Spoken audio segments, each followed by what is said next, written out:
So the title of the section is Mathematical Models, Constructing Functions, and I added and analyzing.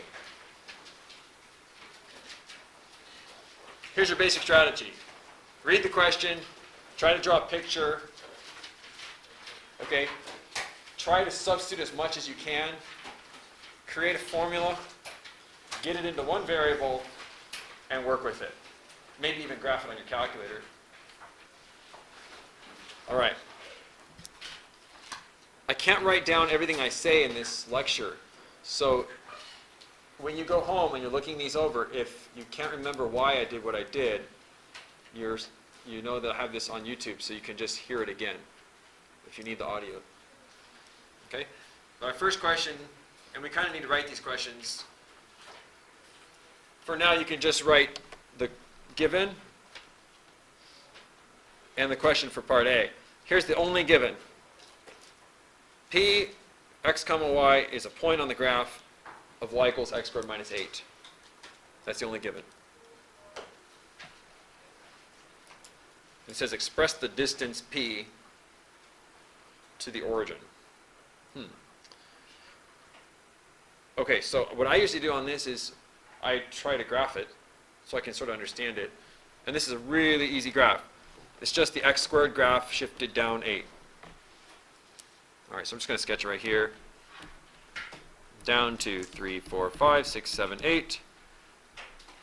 And then I've got those 3 amigos points. All right, and the graph looks like this. Okay, so that wasn't hard. Okay, let's look at part A. What is it asking? So in part A, it wants you to find the distance. Find the distance from P, x, y, to the origin, so to 0, 0. Okay, it would be awfully nice if they would tell us what point they're talking about. It just says P is a point on the graph. So I'm going to draw a random point on the graph. Let's say this one. This will be my point P. And I'm supposed to find the distance from there to the origin. So this is one of the critical thinking phases of a word problem. You have to ask, what formula have I learned in the past that allows me to do this? I want to find the length of that red segment. Isn't there a formula for that? It's called the distance formula, right? Okay, so we will use the distance formula. You can also use Pythagorean Theorem if you see a right triangle here. But it looks like this. It's x2 minus x1 squared plus y2 minus y1 squared, all square rooted. Does that look familiar? Did I need to give it to you? No, because you could have found it where? Online. Right? Or in the book somewhere. Just look in the index for distance formula. Okay. So where are we going from and to? Well, you can think of this as your x1, y1, and this is your x2, y2 if you like, or the other way around. It doesn't matter. As you know, those are sort of interchangeable, right? Just be consistent. So I'm actually going to make it where this is x2 and y2, and this will be x1 and y1. Okay, so here's what my formula looks like for this problem. It is going to be x minus 0 squared plus y minus 0 squared. Okay, so here is my answer. Did I answer the question? Did I create a function? I did. The instructions said, let's go back and read the question, make sure I got the instructions all satisfied here. Part A says, express the distance d, okay, I did that, from P to the origin, as a function of x. Right now, what I have is a function of x and y. Okay, so what does it mean, a function of x? It means x is the only variable. That's what it means. X is the only variable allowed in your answer. So, shoot, I'm not done.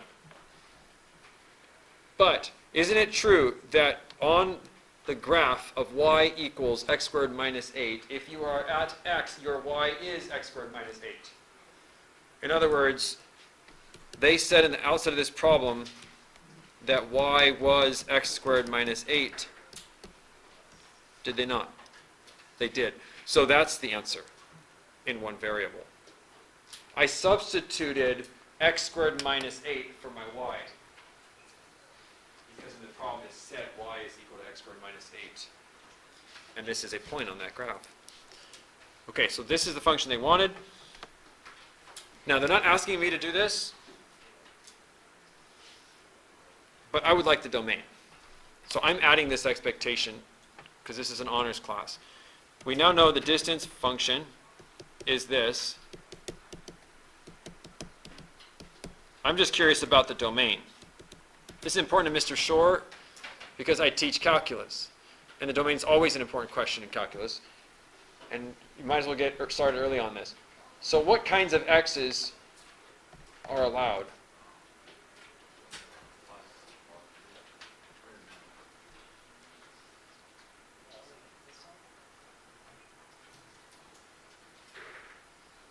You know, the danger is that we get a square root of a negative here, right? Yeah, anything greater than or equal to 2 or negative 2. Well, let's look at this holistically because we can start plugging in numbers, right? But if you look closely at this, I have a square. Yeah. Squares are always 0 or higher, right? 0, 1, 4, 9, 16, 100. What the next number is, it's for the end, so it's going to be... This is going to be 0 or positive, right? Yeah. And this is also a square. See this square right here? Yeah. So even if this is negative, it's going to get squared. And if you add a perfect square and a perfect square, you're going to get a positive result, and then you can square root it. So this has domain what? All real numbers. See, later in this problem, I plan to graph this thing on my calculator, and I've already decided that I'm going to be looking at the whole graph. I'm going to be examining the whole thing. Not just like quadrant 1, or, I'm going to be looking at the whole thing. That's important. Okay, so I've already made that decision. You can also FOIL this if you want. It's x to the 4th minus 15x squared plus 64. Okay, that's part A. For part B, let's go back and write down the question. So, part B, actually remember it. It looks like this. It says, what is the distance when x equals 0?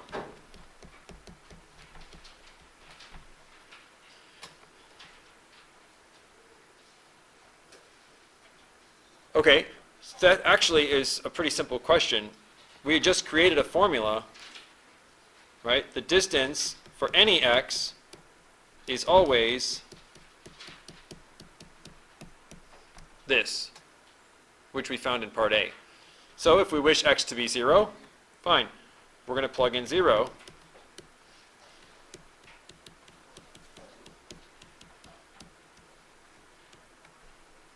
And we're going to get the square root of 64, which is 8. Okay, so back in part A, we constructed a function. And in part B, we used it. We've used our function. We plugged in 0.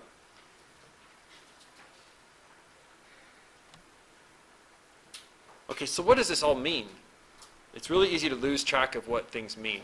Let's go back and talk about the original context. In the original problem, we were talking about this parabola.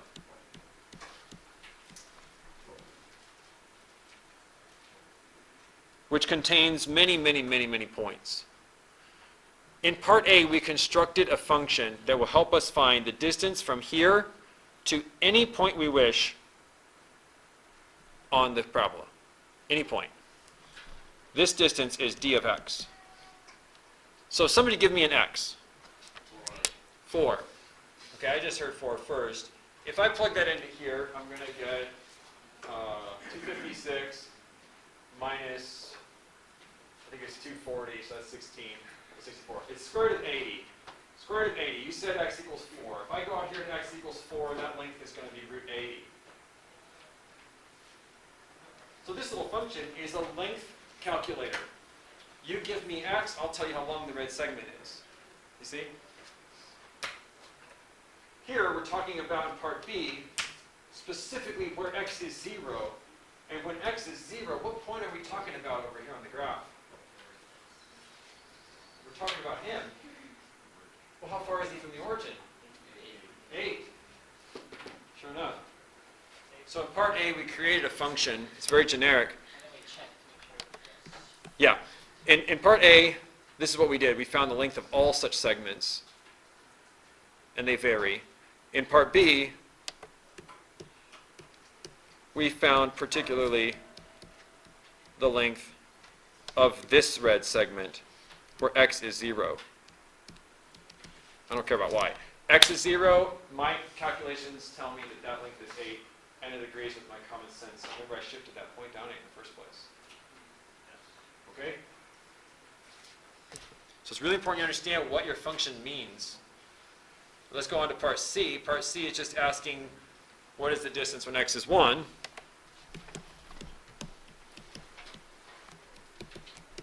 What is the distance when x equals 1? So here's what we're talking about. Down 2, 3, 4, 5, 6, 7, 8. If you go out here to x equals 1, that's specifically this point. See? And we are interested in specifically this length. X is 1. If you must know, it's the point 1, negative 7. But x is 1, and we want the red segment length. Well, you could do the distance formula to the origin, but we have a distance function. Let's use it. We worked so hard to get it. Let's just plug in 1. Comes out to root 50. The back of the book might say 5 root 2, or it might say 7.1-ish. I don't know which, okay? But one of those two answers in the back of the book. Same thing.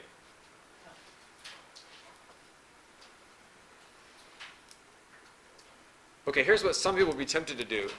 They'll be like, oh, okay, you want me to find the distance to the point where x is 1. Okay, well, first I'm going to find that this is the point 1, negative 7.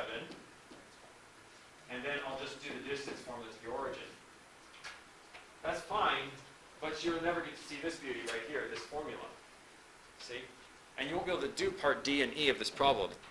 So you kind of have to do these in order, like A, B, C, D. We used part A to answer B and C. Okay, let's look at part D. Now we're going to be graphing this thing.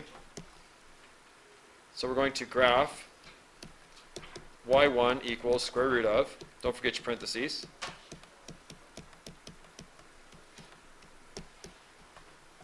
we want to type that. So does everyone have their graphing calculator today? Let's pull it out.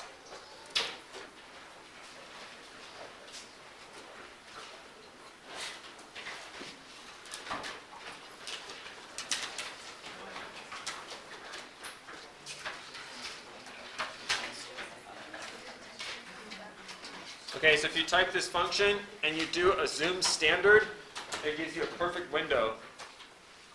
So I appreciate the author of the textbook. We didn't have to do any funky zooming. Perfect window on the first try. Remember, I had decided back in part A I was going to look at the whole thing. I had made that decision a long time ago. The domain was all real numbers. So I'm looking at this whole thing. I don't know, I guess we can kind of copy and paste that onto our answer. Maybe you can sketch that in your notes real quick. We're not going to really do anything with it yet. I'll just insert it in.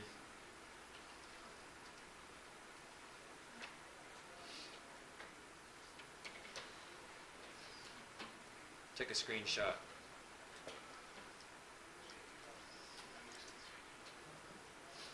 Insert. Okay.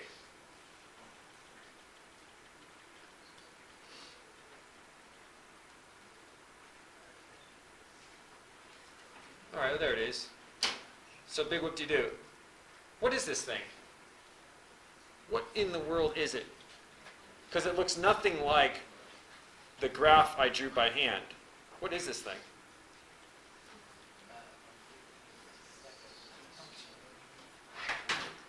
Is this y equals x squared minus 8? No. This is the distance function. This is the distance function. For example, if you pick any x on here, it means the same thing x used to mean. So the x is the same meaning. But the y values now are the various lengths of the red segments. Yeah, so it's like that parabola part you can see in the middle, but then they use fingers.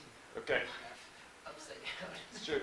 It has some resemblance to x squared minus 8, but it really is nothing like it in a way, right? We don't really have a name for this thing. Like, what is this thing called? Is that a parabola? No. Hyperbola? No. It's just a function. And you'll notice it has two relative minima. What does this point right here mean? What is it right here? What is this thing right here? I'm not saying where is it. I'm saying what is it? It's a minimum of what? A minimum distance. It's a minimum distance. Okay. So this is actually all you're supposed to do in part D is just graph it. We did that. Let's go on to part E. In part E it says find x such that the distance is a minimum. Distance is a minimum.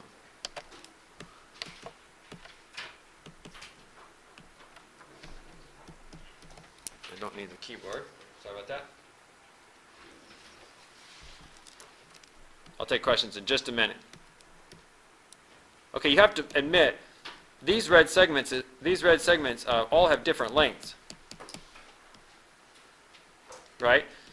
So some of them are long, some of them are short. Right?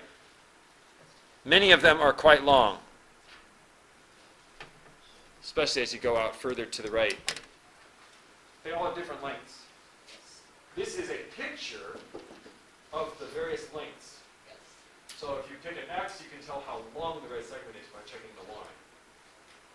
Okay, how many of you have used the table feature on your calculator? Has anyone used that yet?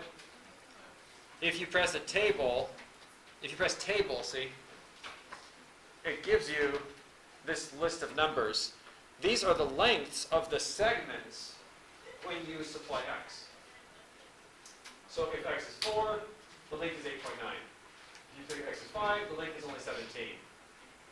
Do you suppose there's a segment that might be the shortest of all?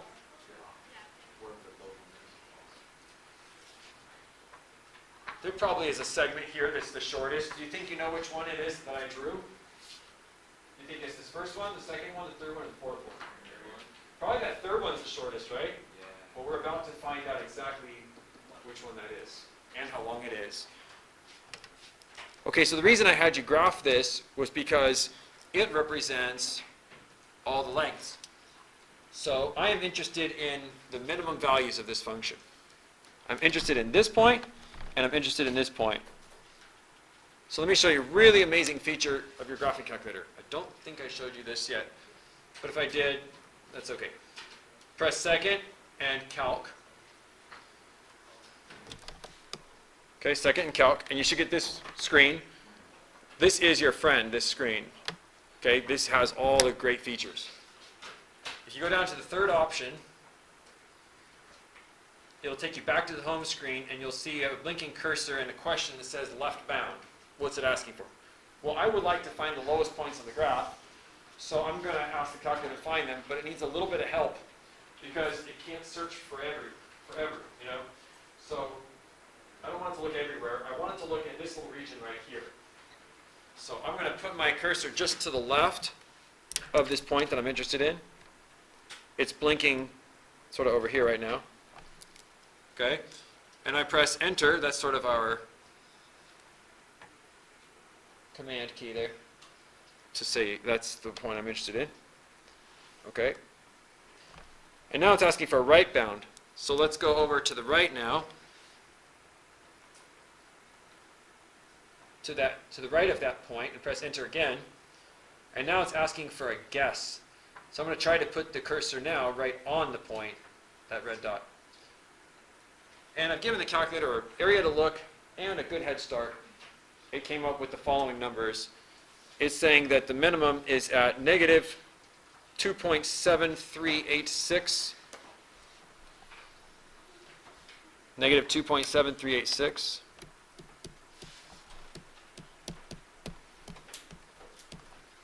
And the y value, which really is the distance,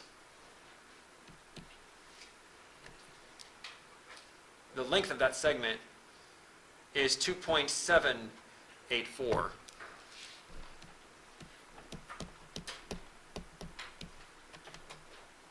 Okay, that was one of the 2 points. The other one is just to the right of the y-axis, so I'm assuming it's at positive 2.7386. So instead of recalculating, I'm just going to make this plus or minus. I'm just using the symmetry of the graph to my advantage. So these are the two x's. Remember I had you call out x's? And some of you said 4 and others said whatever. Did anyone say it's 2.7386? Nobody said it, but if you had, that would have been the x that provides us with the shortest segment. Okay? There you go. Let's go on to the next example. Yes? Is it giving you troubles?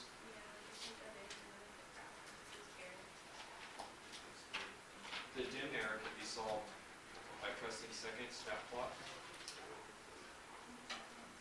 and do plots off. Option 4. It might go back and do that again sometime. Just fix it again. Or ask again. Yeah. All right. So it's actually kind of an interesting problem. Okay, I'm going to have you write this one down real quick. Okay, I want to draw a picture of this. You guys should now know what x cubed looks like. Okay? So this says y equals x cubed, in case you can't read it. So y equals x cubed is the function that passes through, one of the functions that passes through these 3 points, right? It looks like this.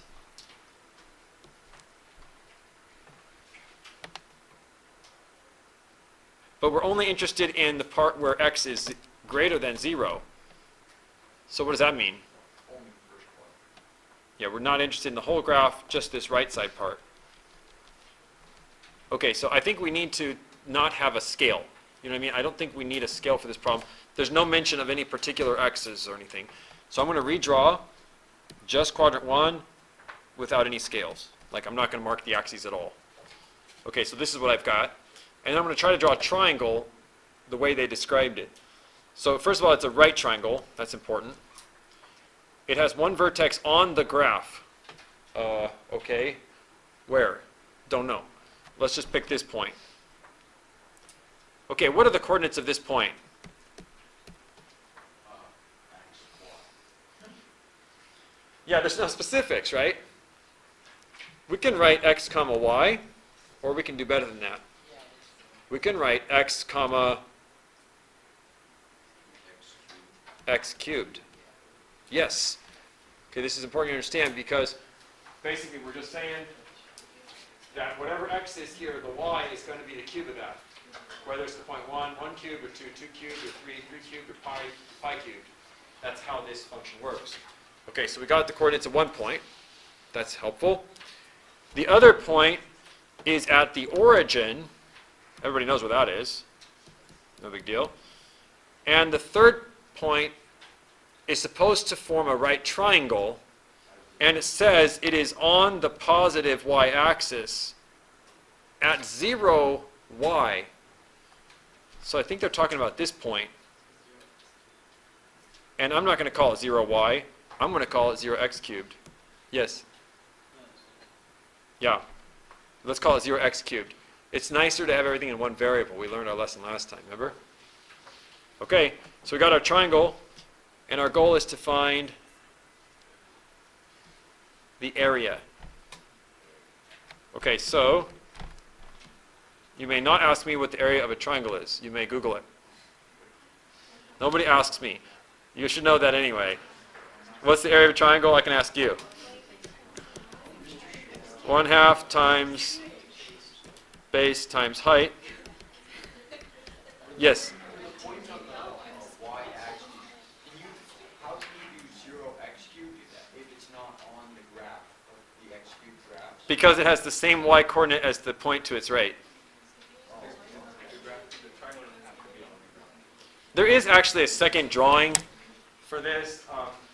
There's a second way I could have drawn this. I'm assuming this is not what they mean. I could have actually drawn this point here and this point here and made this the right angle. But I don't think that's what they mean here. I really don't. So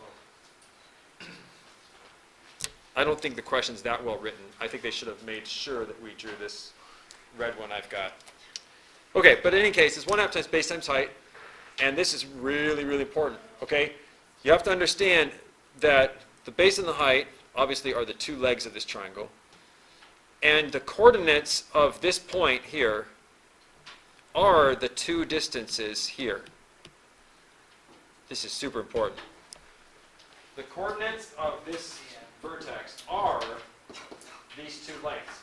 Because how do you get from this origin to this point? You go right x and up x cubed. So that is not just a pair of coordinates, it is a pair of lengths. So then the other one is x to the 8. The other one, you'd have to use Pythagorean Theorem to get to the third side.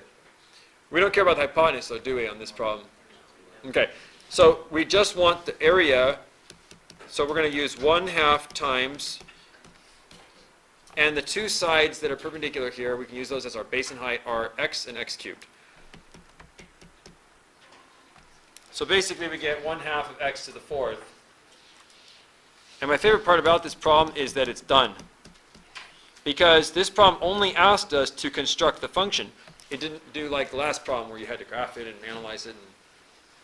And this is the way my quiz is too. I have two of these. You just basically sketch and then try to write down what you think the function is and then move on to the next one. Okay? Is that a hard problem? Maybe a few things you learned there. Maybe you didn't learn anything on that. I don't know. Okay, this next one, I think we'll all agree is a little bit harder.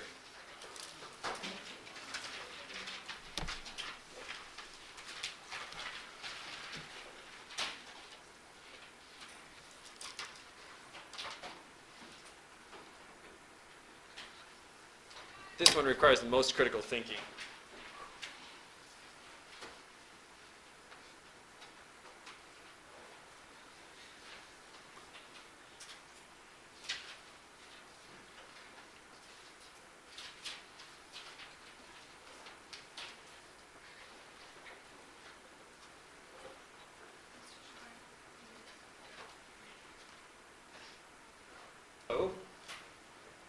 We need an island and a shoreline. Get it? Shore? Shore. Okay. So we need an island. We need a shoreline.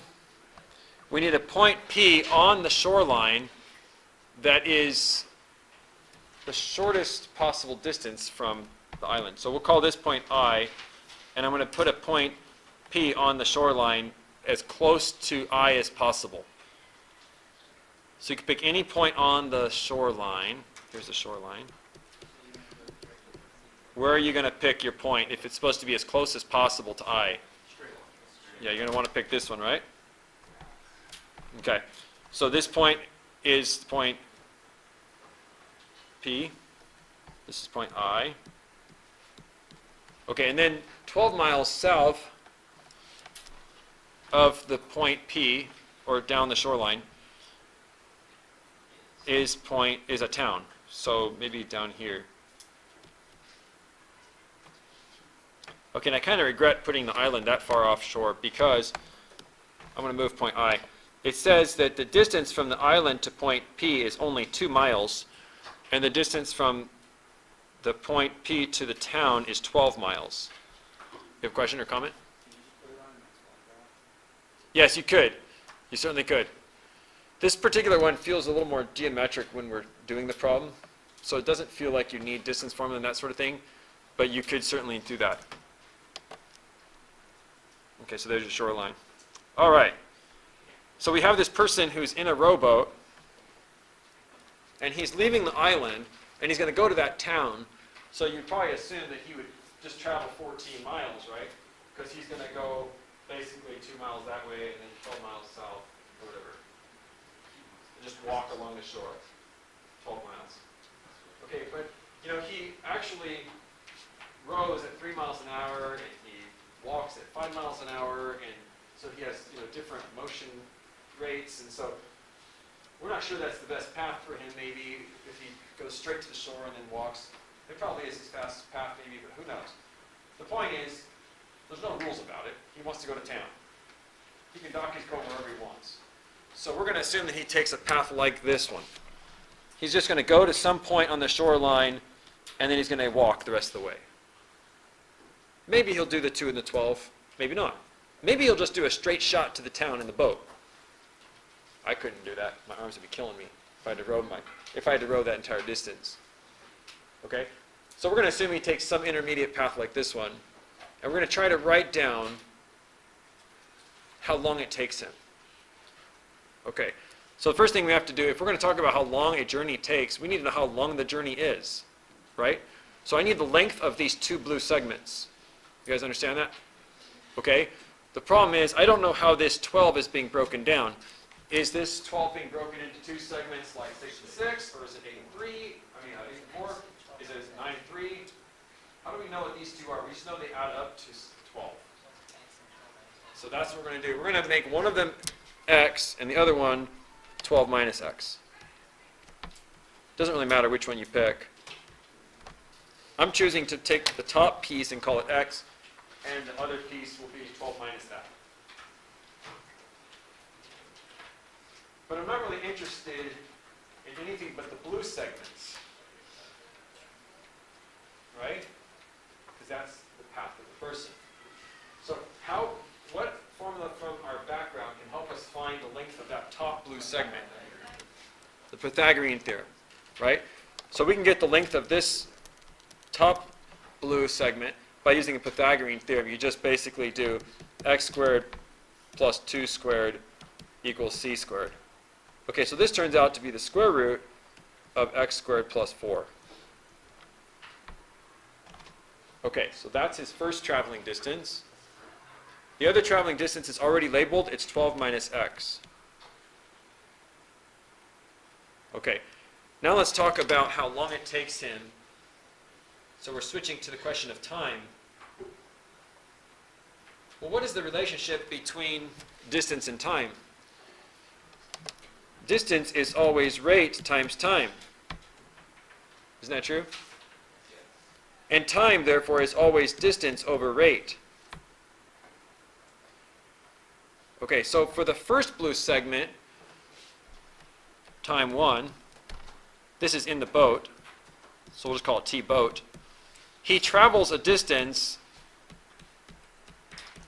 of square root of x squared plus 4.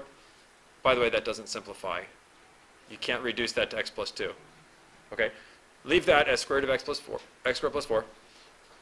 It's that distance divided by his rowing rate. So what is his rowing rate? 3 miles an hour. Okay? The distance, the walking time is the walking distance over the walking rate. So that would be 12 minus x over 5. So his total time for this journey is the square root of x squared plus 4 over 3 plus 12 minus x over 5. What is this function good for? Don't say good for nothing.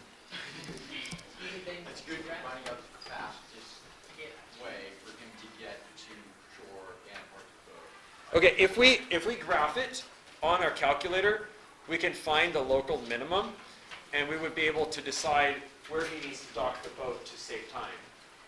That's true. But what does this function give us? Like, what is its purpose?